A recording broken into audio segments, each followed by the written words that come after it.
Hey guys, how are you doing? Welcome to my third day spoken English challenge. This is Akram and I'm the one who will be going to teach you spoken English to Tamil. Anyway, are you guys ready to learn? Let's get started. Welcome to day 12 guys. Day 3 வந்து உங்களுக்கு நல்லா கவனிச்சீங்க அப்படினா இந்த lesson வந்து பண்ணா உங்களுக்கு நல்லா தெரியும். So present, past and future. இந்த 7 சப்ஜெக்ட் வந்து நம்ம இந்த டென்ஸ்ல போட்டு இந்த இருக்குது, இருந்துச்சு, இருக்கும் அப்படின்றத நம்ம வந்து இங்கிலீஷ் வந்து கத்துக்க போறோம். டே 3ல பார்த்ததுதான், பட் இன்னும் வந்து நம்ம பிராக்டிஸ் பண்றோம். Present tense அப்படின்னா தமிழ்ல நிகழ்காலம் அப்படின்னு அர்த்தம். இதுல வந்து பார்த்தீங்கன்னா 2 வார்த்தைகள் இருக்கு இங்கிலீஷ்ல. ஒன்னு have, இன்னொன்னு வந்து has. இது 2 வார்த்தைக்கும் தமிழ்ல வந்து பார்த்தீங்கன்னா இருக்குது அப்படின்னு சொல்லிட்டு தான் அர்த்தம். இருக்கிறது ரிட்டன் லாங்குவேஜ்ல சொல்றது தான். இப்போ இந்த have அப்படின்ற இந்த வார்த்தை ஒரு சில சப்ஜெக்ட்டுக்கு வரும், has அப்படின்ற இந்த வார்த்தை ஒரு சில சப்ஜெக்ட்டுக்கு வரும். அது எந்தெந்த சப்ஜெக்ட் வந்து வருது, அதாவது இந்த I, we, you, they, he, she, it அப்படின்ற வார்த்தைகள் இருக்குல்ல, இதுதான் சப்ஜெக்ட். அப்ப ஐயை பொறுத்தவரை அதுக்கு have தான் வரும். ஐ have அப்படின்னா என்கிட்ட இருக்கு. விக்கும் வந்து have தான் போடுவோம். ஸோ வி have என்கிட்ட இருக்கு. யூக்கும் have தான் போடுவோம். யூ have உங்ககிட்ட இருக்கு அல்லது உங்ககிட்ட இருக்கு. தேக்கும் பார்த்தீங்கன்னா have தான் போடுவோம். அவங்க கிட்ட இருக்கு. கடைசியா ஒரு 3 பேர் இருக்காங்கல்ல, he, she, it. இந்த 3 வார்த்தைகளுக்கு தான் நம்ம வந்து have போடாம hasன்ற வேர்டு போடுவோம். பட் தமிழ்ல வந்து மீனிங் ஸ்டில் சேமா தான் இருக்கும். அப்போ he haveன்னு வராது, he has. he has அப்படின்னா அவகிட்ட இருக்கு. she has அவகிட்ட இருக்கு. it has அது கிட்ட இருக்கு. இந்த have and has அதாவது present tense உடைய டேபிள் இங்கிலீஷ்ல. இப்போ நம்ம வந்து ஒரு சில எக்ஸாம்பிள்ஸ் பார்ப்போம். என்கிட்ட 2 நாய்கள் இருக்கு அப்படின்னு சொல்றேன். என்கிட்ட 2 நாய் இருக்கு. அப்ப என்கிட்ட இருக்கு அப்படின்றத ஃபர்ஸ்ட் நம்ம இங்கிலீஷ்ல போடணும். I have. அடுத்து 2 நாய்கள் அப்படின்னு சொல்றோம். அது மாதிரி 2 dogs. 2 dogs. தமிழ்ல நம்ம நாய்கள் பேச மாட்டோம், பேச்சு வரல, பட் இங்கிலீஷ் டாக்ஸ் தான் நீங்க போடணும். ரெண்டாவது எக்ஸாம்பிள், எங்க கிட்ட ஒரு பைக் இருக்கு. அப்ப எங்க கிட்ட இருக்குன்றதுக்கு we have, ஒரு பைக்ன்றதுக்கு a bike. So we have a bike. மூணாவது எக்ஸாம்பிள், உன்கிட்ட பணம் இருக்கு. இப்போ உன்கிட்டன்றதுக்கு you have, பணம்ன்றதுக்கு money. So you have money. நாலாவது எக்ஸாம்பிள், அவங்க கிட்ட ஒரு கார் இருக்கு. அவங்க கிட்ட இருக்கு அப்படின்றதுக்கு என்ன படிச்சோம்? அப்ப they have. ஒரு கார் அப்படின்றதுக்கு a car. So சொல்லுங்க they have a car. இப்ப அடுத்த 5வது எக்ஸாம்பிள், அவனுக்கு ஒரு மீட்டிங் இருக்குன்னு சொல்றோம். அப்ப அவன்கிட்ட இருக்கு, அவனுக்கு இருக்கு அப்படின்னு சொல்லும்போது he has வரும். இந்த இடத்துல நான் வச்சுக்கோங்க. ஒரு மீட்டிங் சொல்லும்போது a meeting. மீட்டிங்ன்றது இங்கிலீஷ் வேர்ட் தான். So he has a meeting. எப்படி? he has a meeting. அவனுக்கு ஒரு மீட்டிங் இருக்கு. 6வது எக்ஸாம்பிள், அவகிட்ட 5 பென்சில் இருக்கு. I mean technically பென்சில்கள் சொல்லணும் ரிட்டன்ல, அது மாதிரி தான் இங்கிலீஷ்ல டிரான்ஸ்லேட் பண்ணணும். She has 5 pencils. She has 5 pencils. இன்னும் சில வாக்கியங்கள் நம்ம வந்து டிரான்ஸ்லேட் பண்ணுவோம். இதுல ஃபர்ஸ்ட் என்ன போட்டிருக்கேன்? எனக்கு 5 ஃப்ரெண்ட்ஸ் இருக்காங்க. இதுக்கு இங்கிலீஷ்ல சொல்லும்போது I have 5 friends. அடுத்து, அவனுக்கு ஒரு பரீட்சை இருக்கு. He has, இந்த இடத்துல பண்ணா a exam அப்படின்னு வராது, an exam அப்படின்னு சொல்லிட்டு வரும். He has an exam. ஏன் அப்படின்னா நம்ம போடக்கூடிய வார்த்தைகளோட ஃபர்ஸ்ட் எழுத்து வந்து பாத்தீங்கன்னா ஒரு வவல், உயிர் எழுத்தா இருந்துச்சு அப்படின்னா நம்ம வந்து a போடாம an போடுவோம். சோ இந்த இடத்துல எக்ஸாம்ன்றது ஈல வந்து பண்ண ஸ்டார்ட் ஆகுதுல, அதனால a exam சொல்லாம an exam அப்படின்னு சொல்லிட்டு சொல்றோம். இது மாதிரி நீங்க போடக்கூடிய வார்த்தையில ஃபர்ஸ்ட் எழுத்து வந்து பாத்தீங்கன்னா வவலா இருந்துச்சுன்னா நீங்க a போடுறது பதிலா an போடணும். நம்ம மீட்டிங் பார்த்தோம், அது m ல ஸ்டார்ட் ஆகுது, அது ஒரு கான்சனன்ட், உயிர்மெய் எழுத்து. அப்போ அதனால a போட்டோம். இன்னொரு எக்ஸாம்பிள் வேணா சொல்றேன் பாருங்களேன். அதனிடம் ஒரு ஆப்பிள் இருக்கிறது. அதுகிட்ட ஒரு ஆப்பிள் இருக்கு. அப்ப இந்த இடத்துல it has an apple. ஏன்னா ஆப்பிளுமே ஏல ஸ்டார்ட் ஆகுது, ஒரு உயிர் எழுத்து வவல், அதனால an appleனு வருது, a appleனு வரல. மூணாவது, எங்களுக்கு ஒரு பெரிய வீடு இருக்குன்னு சொல்றோம். We have a big house. ஒரு பெரிய வீடு, a big house. அடுத்து next, the have and has. இதோடைய நெகட்டிவ் ஃபார்மட் நம்ம வந்து பார்க்கிறோம். நெகட்டிவ் அப்படின்றது தமிழ்ல வந்து இல்லை அப்படின்னு சொல்லிட்டு வந்துடும். அதாவது என்கிட்ட இருக்குன்னு வந்துச்சுல, இப்போ என்கிட்ட இல்ல. மறுபடியும் நம்ம பிரசன்ட் டென்ஸ்லாம் படிக்கிறோம். ஸோ இல்லைன்றதுக்கும் மறுபடியும் எக்ஸ்பிரஸ் பண்றதுக்கு இங்கிலீஷ்ல 2 வார்த்தை, ஒன்னு don't have, இன்னொன்னு doesn't have. இதுவுமே பாத்தீங்கன்னா ஒரு சில சப்ஜெக்ட்க்கு வந்து மாறுவாங்க. இப்போ நம்ம டீட்டெயிலா படிப்போம். யாருக்கு don't have, யாருக்கு doesn't have.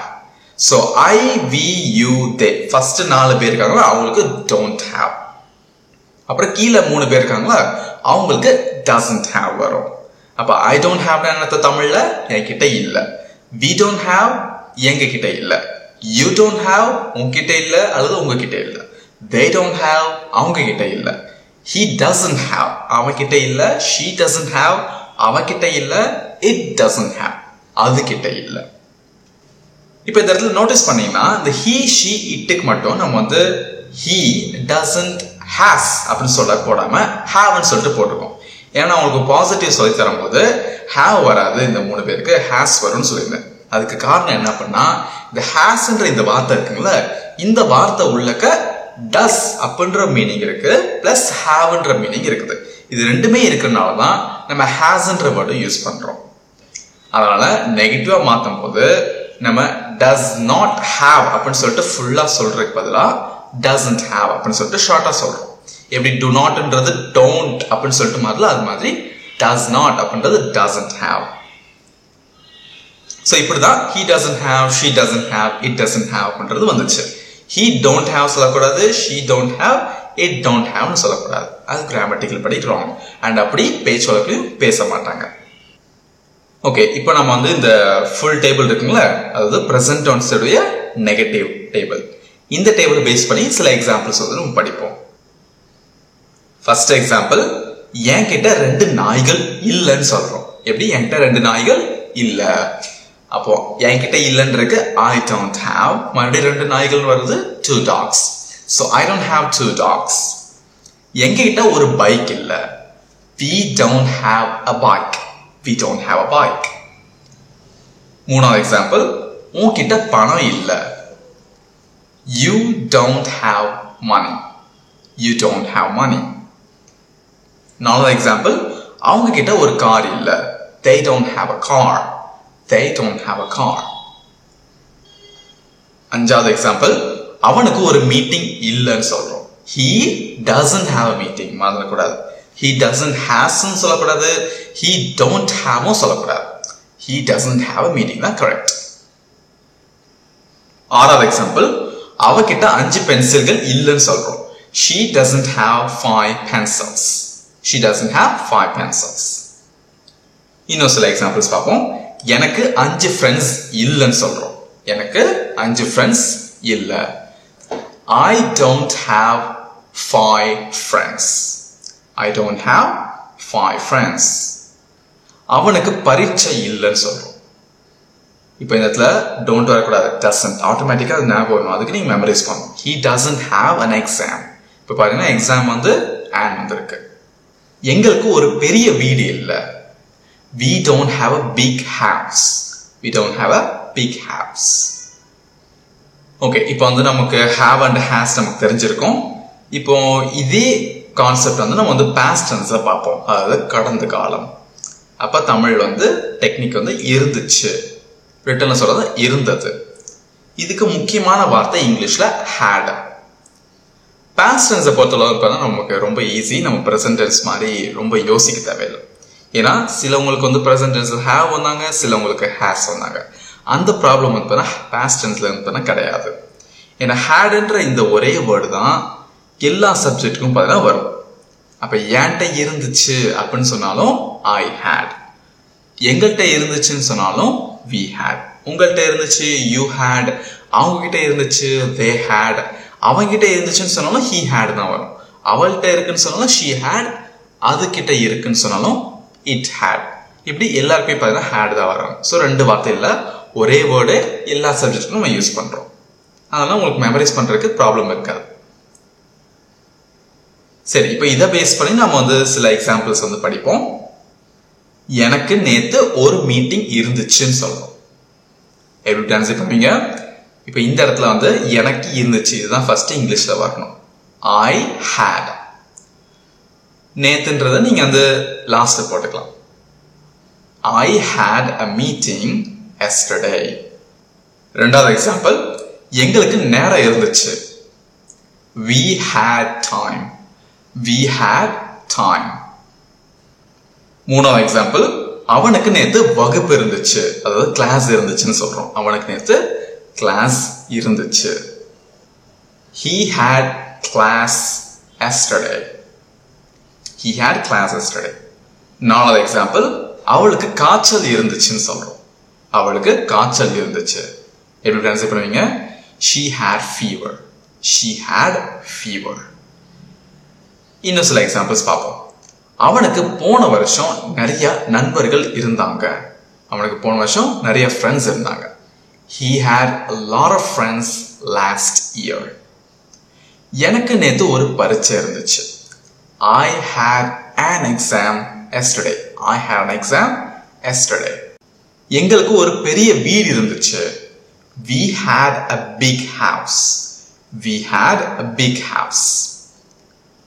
இப்போ நம்ம வந்து ஃபியூச்சர்ல வந்து பார்ப்போம். இதே ஹேவ்ன்ற வேர்பை ஃபியூச்சர்ல நம்ம படிக்க போறோம். நமக்கு முக்கியமா தெரிய வேண்டிய வார்த்தை will have. அப்படின்னா தமிழ்ல இருக்கும்னு அர்த்தம்.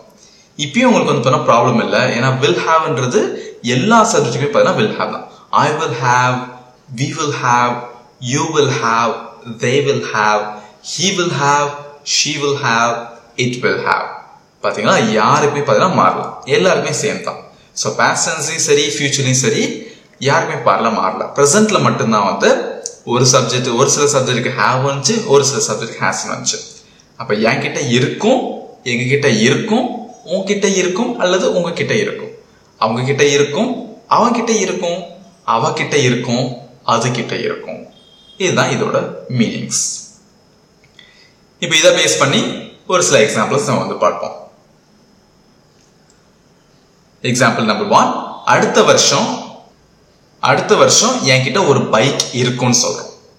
எப்படி ட்ரான்ஸ்லேட் பண்ணுவோம்? I will have a bike.